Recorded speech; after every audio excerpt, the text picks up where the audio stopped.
You will know that stronger legs as a triathlete mean more powerful bike, more powerful run, and a more injury-resistant body to spend more time doing the three disciplines that you love. Now, the deadlift is one exercise that we'll commonly see people use if we're looking at Instagram, YouTube, who are triathletes. But even though it can be a great exercise at developing leg strength, it's probably one of the most risky lower body exercises we can do. So in this video, we want to be able to share with you a couple of key things to make sure that you're doing so you don't succumb to any back problems and you can benefit properly from the exercise. Or equally, you might just feel this exercise isn't for you and you can do other exercises for your legs that we show on our channels at the same time. So first of all, hex bar deadlift, common things. As a triathlete, you're always over the saddle, you're always in the bike. So your natural position is for your shoulders to be drawn forward, but we've got to get you out of that position on this exercise because otherwise your lower back will round and you'll be in a nasty position. So the first thing we've got to be able to get you to do is to retract your shoulder blades back instead of stooping them forwards to set you in a strong position. And if you can keep your shoulders back throughout the whole exercise in that manner, your lower back will be safe because it cannot round.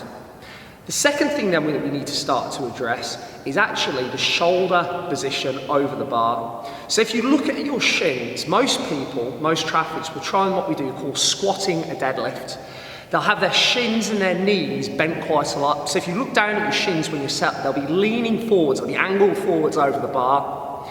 Instead, what you've got to try and do is go from that forward angled shin position to push your hips back so your shins are not quite vertical, but almost vertical. That then means that when you pull the bar, your legs don't get in the way, and we create and you strengthen our hips in the best way. If you end up having your shins forward and squatting it like you naturally probably will do, your legs will get in the way, your shoulders will probably get pulled forwards, and it'll just be quite a disjointed, nasty movement with your lower back rounding at the same time. Now there are other options for deadlifting, which we'll do other videos on. We've got a hex bar deadlift, a kettlebell deadlift, a sumo deadlift. And it's about you finding on a deadlift potentially the one as a triathlete that will work best for you, because our bodies aren't naturally made for this. So for some people a normal deadlift can work great. For me, a hex bar deadlift works much better, but we're all different. But nevertheless, the same rules apply. We need to retract the shoulders and learn to lock them there. And then at the same time, we need to work at being able to push our hips back so our shins are vertical, so we're using the right areas of our body. If we're doing that and we're executing the deadlift correctly, what are we going to get from it? We're going to develop more leg strength, which again we know directly relates to running speed, bike power, and not just over a kilometre, but we're talking over big distances. So we've got that extra few cylinders to your engine.